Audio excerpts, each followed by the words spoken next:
格ゲー喫茶ハメジュン。ここは格闘ゲームを愛する人たちのたまり場。もうすぐ出会いと別れの春が来ます。いつかちゃんにとって最近忘れられない出会いだったり別れっていうのはありましたか？出会いといえばでも私格ゲーに出会って勝利への貪欲さを学びましたね。じゅんさんは？俺はストリートファイターのケンっていうキャラクターと別れるかと思ったらやっぱより戻した。よかったよかった。いや、やっぱりさバージョンアップで新キャラ追加されるとちょっと違うキャラ行くかなと思ったんだけどやっぱケンだった。いらっしゃい。いらっしゃいませ。鉄拳のプロゲーマーのお三方じゃないですか。どうもこんにちは。ということで今夜のゲームは鉄拳7。シリーズ累計売上は4900万本以上、世界中で愛されている格闘ゲームです。1人目のお客様はノロマ選手。高い技術と勝負強さを武器に2017年鉄拳ワールドツアー韓国大会で優勝、鮮烈なデビューを果たしました。2人目はゲン選手。世界トップレベルの e スポーツチームリキッド初の鉄拳プレイヤー。エボ2014では当時中学生ながら準優勝、若手最強プレイヤーの一人です。3人目はランチ選手。韓国出身で日本に留学中、日本人選手とも親交の深いトッププレイヤー。鉄拳ワールドツアー2018ファイナルでは並みいる強豪をねじ伏せ王座に輝きました。そして先月本日のお客様3人も参加したエボジャパン2020が開催されました。今大会を語る上で欠かせないのが新キャラクターリロイ・スミス。圧倒的な性能、そして強力な技を持つこのキャラクターの登場によりトップ8の選手8人中6人がリロイを使用するという異例の状況になりました。結果はノルマ選手が3位、ゲン選手が5位、そしてランチ選手が17位に。決勝ではタイのブック選手と日本のミキオ選手が激突。ハイレベルな攻防の末、最後はブック選手が試合を制し幕を閉じました。エボジャパン2020お疲れ様でした。お疲れ様でした。いかがでしたか？自分はシャヒンとリロイを使って、やっぱり最初の方はシャヒンで行ってたんですけど、やっぱどんどん上がっていくうちにつれて強い人とばっか会ってきて、向こうもまあリロイを使ってみたいなことが多くて、そうなったらこっちもリロイを出すみたいなお互いリロイ対決みたいになってって。なるほど。じゃあ次にノロマさんに聞いていきましょうか。日本人最高位のリロイですか？あー確かに。使用時間はどれくらいでしたか？1週間1日2時間ぐらいなので14時間14時間14時間で日本一番のリロイに。道中で何倒した相手はアルスラン・アッシュ。アッシュ？あと誰いたかウルさん。ウルさん。あと誰いたどうするしたさはい俺沼さんね九州のプレイヤーなんですよね。そうです、長崎の。そうですよね、はいこの間来てくれたジブリンさんも長崎だよね。そうです、一緒です。長崎の人ってみんなこんな感じなの？最後バレる。どういう意味ですか？どういう意味ですかね。どういうそして最後にじゃあランチさん、韓国の方ではあるんですけども、いかがでしたかエボジャパン2020？自分のキャラで頑張ったんですけど誰にノロマに当たったんですけど5ラウンドまでは本当にもうスムーズで取ったんですけど6ラウンドを取られたんですよ、その後、ストレートで。 6ラウンド目をね。でそれが多分1分も経ってない。そんな流れが一気に変わるぐらいだった。でもね、すごく最後の試合もお互いミリミリになった状態で自分が下段をさばいて勝ったんですよ、6ラウンド目を。そっから流れがちょっとノロマに傾いたっていう形かな。そうですね。傾いたのかな。じゃあ誰だよ。そういうことで僕のまあキーワードとして何回も出てきてるこのリロイを無視しては鉄拳を語れないと。めっちゃ強かったんですよね。とにかくリロイを倒すにはどうすればいいんだっていろいろな方がそう悩んだ結果、最終的に出された答えがリロイを当てるしかないという形になりました。リロイに対してはリロイだっていう、はい、でもさ、そのノビさんとか前来てくれた時にやっぱキャラにこだわりがあるっていうのが、その鉄拳をやってる上で楽しいことなんですよねみたいなことは言ってたじゃないですか、っていうのあったけどやっぱりリロイなんだっていう風になるぐらいに。そうでしたね。難しいですよね。自分のキャラを使って勝ちたいって人とプロとして結果を残すためにリロイを使うっていう人のやっぱ分かれると思うんですよね。でのびさんは自分のキャラで、俺は貫き通すぞみたいな。ちなみにそののびさんは誰が倒したんですか？それはゲンがなんで客観なんだよ。俺がでいいじゃん今。続いては3人それぞれの印象を聞いていきましょう。2人からしてゲンさんってどんなプレイヤーなんですか？僕韓国に住んでた頃からゲンっていう名前がすごい有名で、小学生なのにめちゃくちゃ強いという噂がありまして、中学生でエボ2014準優勝という離れ技をやってのけたゲン選手。その強さの秘密はどこにあるのでしょうか。ゲンはもう僕が中学校2年3年ぐらいの時に小学校34年ぐらいでゲームセンターで知り合って、その当時でパパとママと一緒にゲームセンターに来て、マジ？パパから怒られながらキッチンをやってる姿がすごい印象的で、どういうこと？ダメなとこがあったら後ろからげんこつされてましたもんね。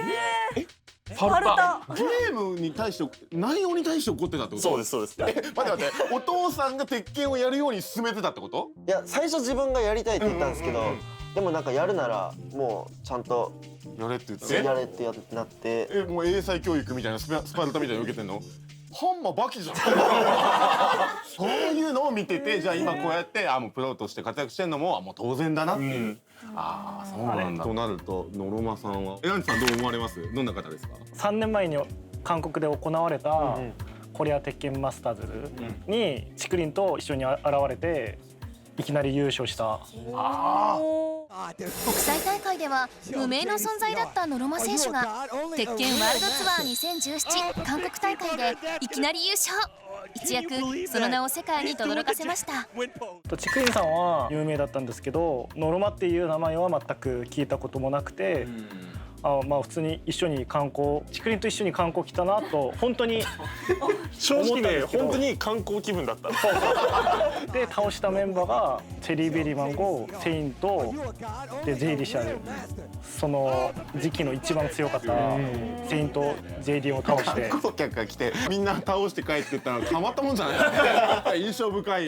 そうですね。お二人からしてランチさんってどんなプレイヤーなんですか？ランチはもうね日本人ですね韓国人と喋ってる感覚とか全然なくて、でなおかつ東京にも現在住まれてて、もう東京行ったらいるっていう存在だから、あんまり韓国人としての認識は全くなくて。ゲン君からしたらどうですかランチさんって？でも本当に多分世界でトップクラスに技の当て感が一番うまい。この技を食らったら絶対自分負けるって時に注意しててもその技を絶対に当てられてしまうというか、注意してても当てるうまさってあるよね。こっちはそこにさ意識割いてるのにさなんか当たってるんですよ。ランチさんって鉄拳を通して日本に来ようって思ったってことですよね、これって。まあそれもありますね。日本に来ようと思った理由っていうのをちょっと聞いてみたいんですけど。一つが日本語で、もともと勉強したっていうことですね。そうですね。あと一昨年から TWT 回りながら日本人の友達もすごい増えて、韓国の友達より日本の友達の方がもっと多くなって、そうなんだ。日本に住みたいなと思って。じゃあ日韓の鉄拳のシーンの違いって感じます？ちょっと練習のやり方は違って、こう韓国って狭いんですよ、狭くてオンライン環境がすごい良くて、 PC の鉄拳版で練習がすぐできて、もうみんな集まらなくてオンラインで練習をしてるんですけど、韓国はもうそれオンラインが結構主流らしくて、でもオフラインが主流だとしても日本って九州も福岡と長崎だったら全然集まろうって感じにはすぐはならないじゃん。最近になってそのチクリンの家っていうのがゲームセンターチクリンで最近話題になってるんですけど、チクリン家にもう5セットぐらい PS4 があるんですよ。で椅子も2台ずつちゃんとあって、もうゲームセンターかのようにオフライン対戦ができる環境がチクリンの家にあって、九州勢はそういう集まる場所ちゃんとあって、で関東は関東で多分めちゃくちゃあるんでしょ。でもやっぱ日本に来てそうやってプレイヤーたちで顔を合わせながらフィードバックしながらゲームすると上達の速度も速いんじゃないかな。そうですね。韓国でオンラインだけやると誰もフィードバックしてくれないし、あと自分が直接調べなければならないところしかないんで時間がかかります、調べるのに。鉄拳って日韓戦って文化が長いですね。もうそれこそ私がプレイヤーでやってた時の相手がチャン X とか速度ミンっていう伝説的なプレイヤーがいたんですけど、いろんな鉄拳シリーズっていうのは日韓戦っていうのが本当ずっと続いてますよね。それでは最後に4月から行われる鉄拳ワールドツアー2020への意気込みを聞いていきましょう。3年間出場して次が4年目になるんですけど、そうなんですよね。全てファイナルに出場してますので、まずはファイナル出場を目標にしながら、ちょっと優勝をそろそろ目標に、優勝の数を増やしたいと。増やしたい。それでランチさんは僕目標はもともとからあんまり高くなくて、出てる大会でトップ8に残ることが目標で、今年もそのトップ8に残る可能性を安定するようになるのが目標です。すごい。そしてゲンさんは、昨年惜しかったですよね。そうなんですよね。今年こそはファイナル出場を目標に、とりあえずはまずベスト8で壇上に上がれることを目標に、1個でも TWT の大会が優勝が増えればいいなと思ってます。いい結果を期待しています。長い戦いですが頑張ってください。ここからはエキシビションマッチ三つどもえバトルです。まず最初はノロマ選手対ゲン選手です。壁コンボ非常に強力です。さあスタートです。3ラウンド戦。まずあれだよね、1試合に1回しか使えない。そうです。もう二度と使えないんですが、見てくださいこのダメージ。やばいやばいやばいやばい。とんでもなくなっている。7割減ってる。そしてカウンターヒット連関剣。そのまま削っていく形でノロマがパーフェクト勝利です。開始早々1試合に1度しか使えない上海連撃を繰り出し、ノロマ選手がパーフェクト勝利。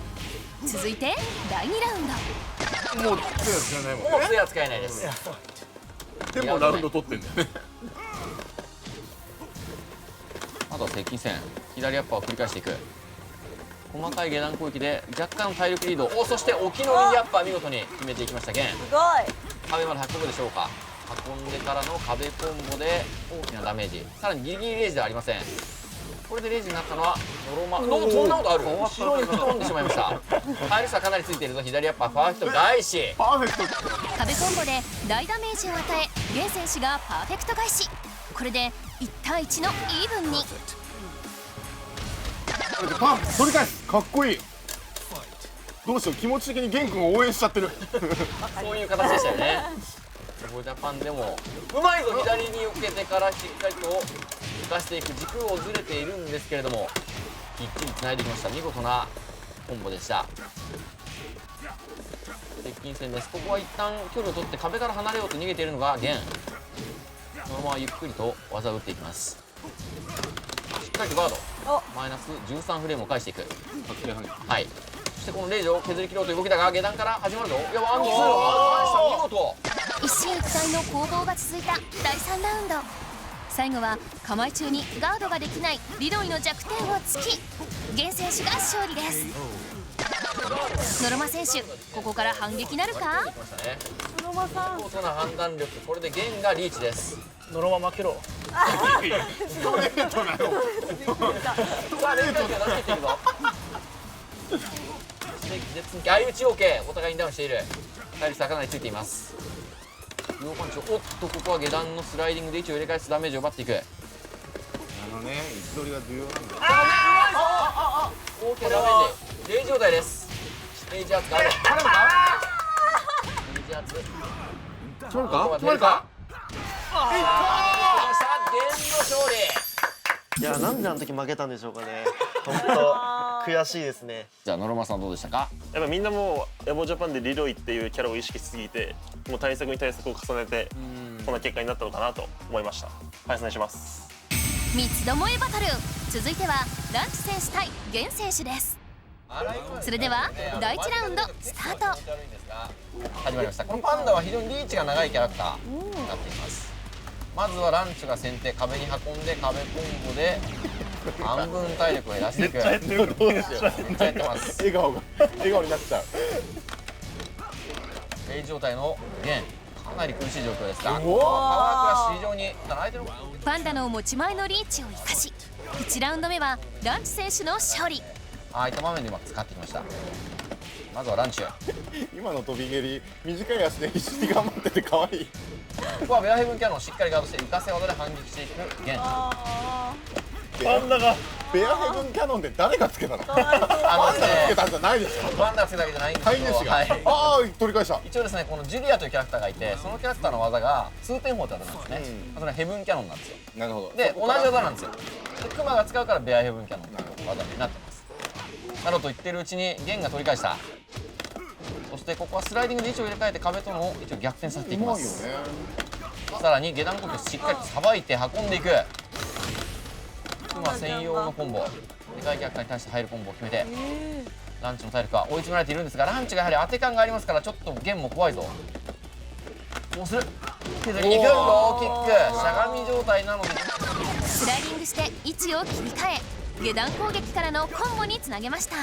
ゲン選手お見事。下段攻撃ベア4キャノンを警戒した動きになっています。下段さばきっていうのは1回あるかないかで違いますね。ゲンがリーチ、しかしそこにまず先手は壁。ランチュ、この壁を使った攻めが非常に強力です。下段と中段に崩していく。パンダこんな可愛いのに火力めっちゃありますもんね。おっとカウンター人崩して壁コンボ、あっと正面カメラだったが間に合わず。パーフェクト。終始優勢な試合運びを見せたランチ選手。ベアタックルから相手をミリ状態に追い込み、結果パーフェクト勝利。いよいよ勝負の最終ラウンド、結果やいかに。間に合いませんでしたね。これで2-2、お互いにあと1ラウンドというところまで来ました。パワークラッシュ相打ちダウンを取っているのはランチュ、しかしここで反撃返していきます。あんまり応援がスライディングで位置を入れ替えた。クマ3ポールを出し切ってダウンを奪う。体力差はほとんどない。少しずつ削っていく。下段を崩して熊木真剣、これ空振りしている。お互いいいんじゃないですか。ただどうだ、ミスれ、まだミスでちょっとなんかしてミスら最終ラウンドまでもつれたこの戦い、最後は下段さばきからのコンボをきっちりと決め、勝負ありです。ゲンの勝利です。これは実質最強が今決まったっていう状況だね。確かに。三つどもえバトル、最後はランチ選手対ノロマ選手です。トラえ、これ何？一応部屋地ってトラを好きなのでそこに合わせたんでしょうかね。熊がはい、トラ三宝竜、熊三宝竜です。かわいい。選ばれたのはイタリアステージバルコニーブレイクというギミックのあるステージになっています。ちょっとワクワクしたんだけど開幕棒使わなかったですね。さっき当たりましたからね。中距離リーチが長いので、そのリロイってキャラは若干そのリーチの面では不安がありますから、そういう点では戦いやすいかもしれません。しかし崩しレイジのランチを崩していく。これが当て感馬無双で、何どうなの？これはレイジ圧。どういうこと？どこから持ってきたんだ？グレイト。ミリ状態となり万事休すかと思いきや、持ち前の当て感が炸裂。最後は鮭でホームラン。これわからないんですけども、鮭バットクマとはやはりサーモンハンティングっていうと言えばやはりと言われる。あ、出た。おっとこれは今回不利になってますからね。棒を使った？棒を使いました。しかしガードさせて、しかもそこがクマムスをぶっ放していきましたね。後ろに鮭いない？鮭？どこにいる？鮭いない？ほら。鮭いた。鮭いた。とか言ってるうちに追い詰められてるぞ。これ鮭じゃない。鮭なのか本当にあれは。でかすぎるだろ。鮭にしたら。しかしその話、おお、三宝竜。これはもしやリロイまさかの？これ見てる人の目意識してんのか？もしやこの透かし確定、いやその先ほど言った通りやはりリーチの長さを生かした中距離でのプレーが非常に上手ですね。確かに今ランチの当てるのもなんかすごい当たりに来てるみたいな。ここは出し切って壁やるけどそこからあれつくのか。しかし入れ替わってしまった。これで壁との位置が入れ替わってるのは非常に危険。このまま脱出したいところですがレイジになった。細かいリーチの火力でこのラウンドは絶対に落とせないノロマ選手。壁際に追い込まれ位置を変えたかったところですが、最後は相打ちでなんとか勝利。さあ第4ラウンド、ここから勢いに乗れるか。だがこのフライングヒールに対しての透かし確定うますぎる。あまりにもうまい。そしてもうこの体力です。残り4割。ちょっと邪魔これが浅瀬でチャプチャプしてる鮭だ。ジャンプがどちらが抑えるかって話ですね、これは。しかしノロマ苦しいです。おっとしっかりとこれ起きちゃうんじゃない？もしかしてこういうテンションから入れがどうすんの？苦しいのノロマどうする？現状態です。やっとフィニッシュ。勝者ランチュ。見事でした。見事でした見事でしたあの鮭は策略戦略ずるい。戦略ですこれは。いやあれは鮭のせいで負けましたね間違いなく。鮭が邪魔三つどもえバトル、結果はゲン選手が2勝して優勝。皆さんお疲れ様でした。